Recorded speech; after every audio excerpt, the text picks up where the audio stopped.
Okay, so here is the DeLorean, and first thing that I'll do for you is go and start it up so you can hear what that sounds like, and I'll just kind of show you a few things around the car so you can see up close what it's like. Anyway, sorry it's a little dirty. I haven't washed it in a couple days, and last time I had it out there were a bunch of little kids that were touching it, so there are some fingerprints on it. Anyway, so as you can see, there's the door that opened. I just barely put some new struts on maybe a month ago.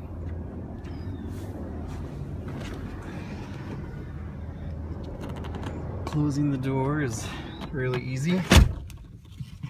Closes great. Here's that little sag in the headliner I told you about. If I touch it, you can see it's maybe like an inch down, starting from like right here, really. Going back. The other headliners though, above the, sorry it's kind of unclear, but above the head in either C is great. So anyway, here's the shifter, and there's the instrument cluster. So I'll just go ahead and give it a start.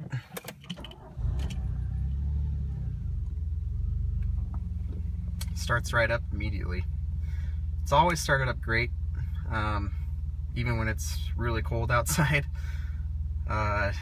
which I've been impressed with considering how old it is and considering the engine's kind of a Frankenstein Peugeot, Renault, Volvo engine. So anyway, here it is all started up. Got the AC off right now, but it is fully charged, and the R12 blows really cold, which is great.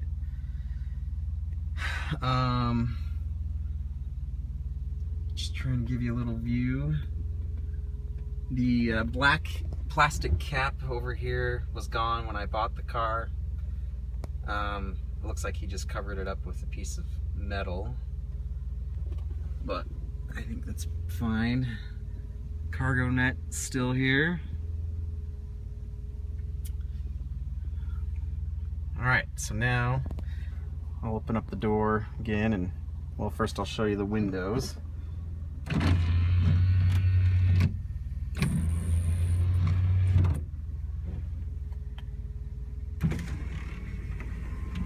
Work better than micro windows now.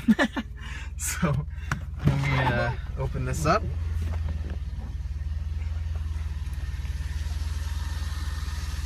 Here's the car with the door open. I'll go close the door for you. All the little lights work.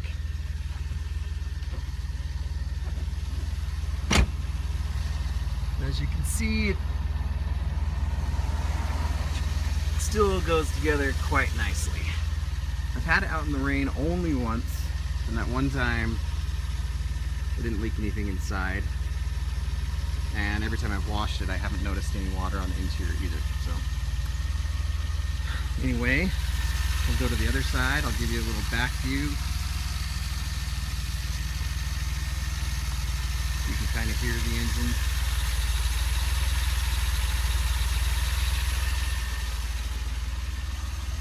Here's the other side again. There's some fingerprints.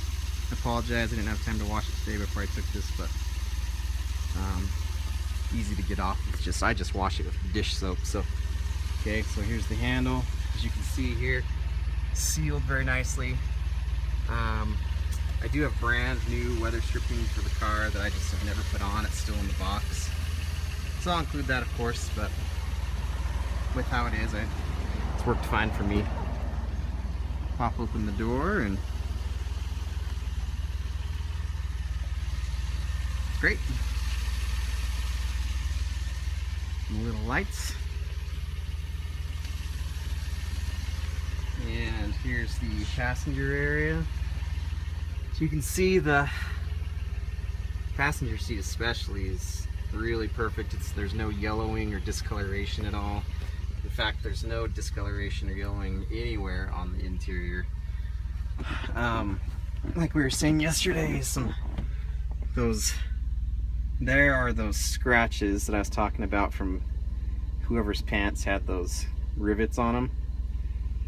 Not serious, it's not ripped by any means, but kind of the same effect as if you were to take your fingernail and scratch the leather. But not bad. As you can see, I put this in a few parades, and first time I put it in a parade, I drove the doors up, so I removed the buzzer because it was really loud and really annoying, and that's easy to do. Now I'll open up the back here.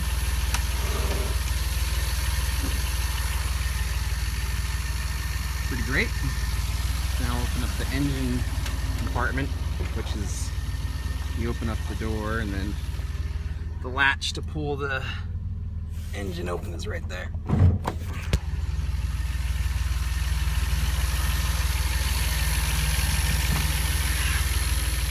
And there's the engine.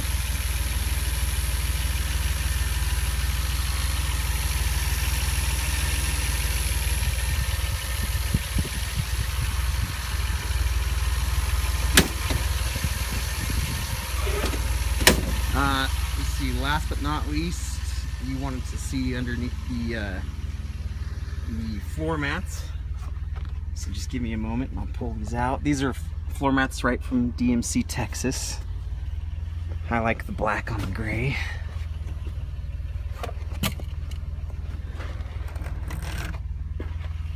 I haven't vacuumed it in a while underneath, but pretty clean, if you can see in this lighting. Sorry, it's kind of weird.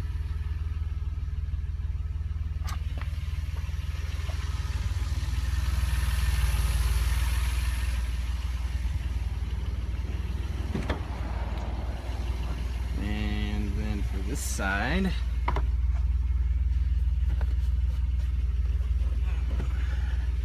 these floor mats are designed to fit pretty tight, so they're kind of difficult to get out, but just give me a moment here.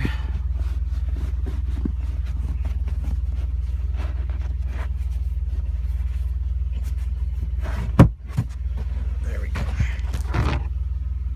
Yeah. So, pretty perfect. I can't imagine it really looking any better for how old it is, so.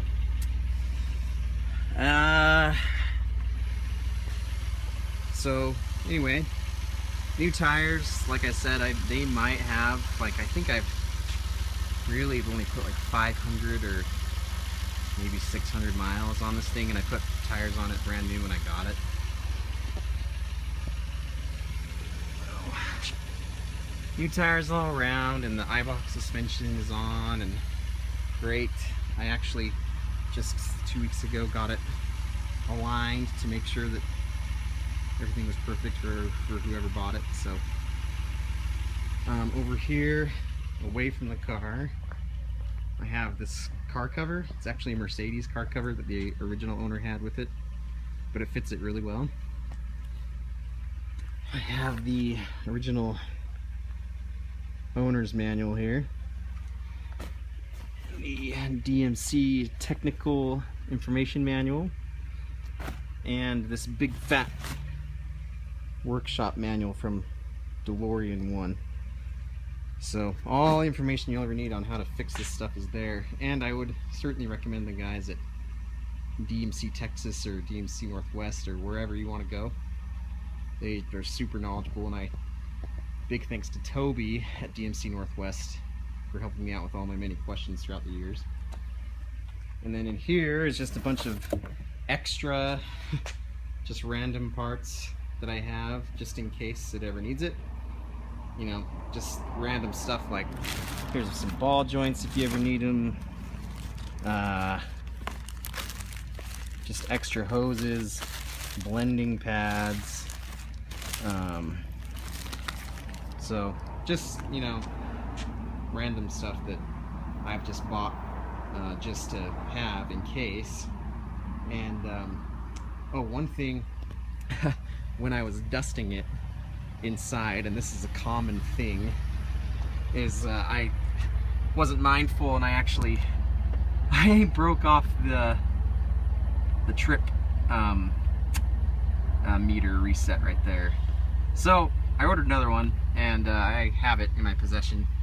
I just haven't taken the time to replace it, but you can still reset it by inserting something through that hole and pressing it. But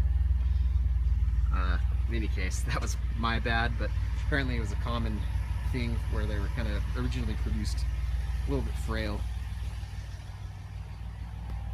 And so here's the front of the car.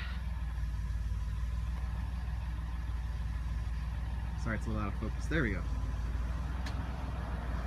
Those scuff marks. Let's see if I can even find them. I don't know if you can see, like right there. That's a stain. That's from when I was cleaning it. But anyway, right above that, some scuffs.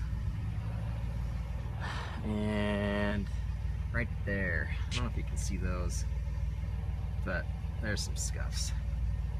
So not bad. I talked to DeLorean and they say it's really easy just to take a Brillo pad or the blending pad that I have and get those out, but again, I just haven't done it. I've tried to not touch it as much as I possibly could, besides replacing stuff that I knew needed to be replaced. Okay, so I think that's about everything. Let me know if you have any more questions, but I think it's a great specimen of and testament to what John DeLorean was trying to do, and I think it was ahead of its time. Unfortunately, it was a car that came out at the wrong time, and unfortunate circumstances just forced it to close, but it's pretty sweet, and it's been a dream come true for me, and I hope that whoever it goes to will enjoy it as much as I have. I feel like kind of like a little kid when I'm around it or in it, so it's pretty fun. But anyway, let me know, and I'll talk to you soon. Thanks.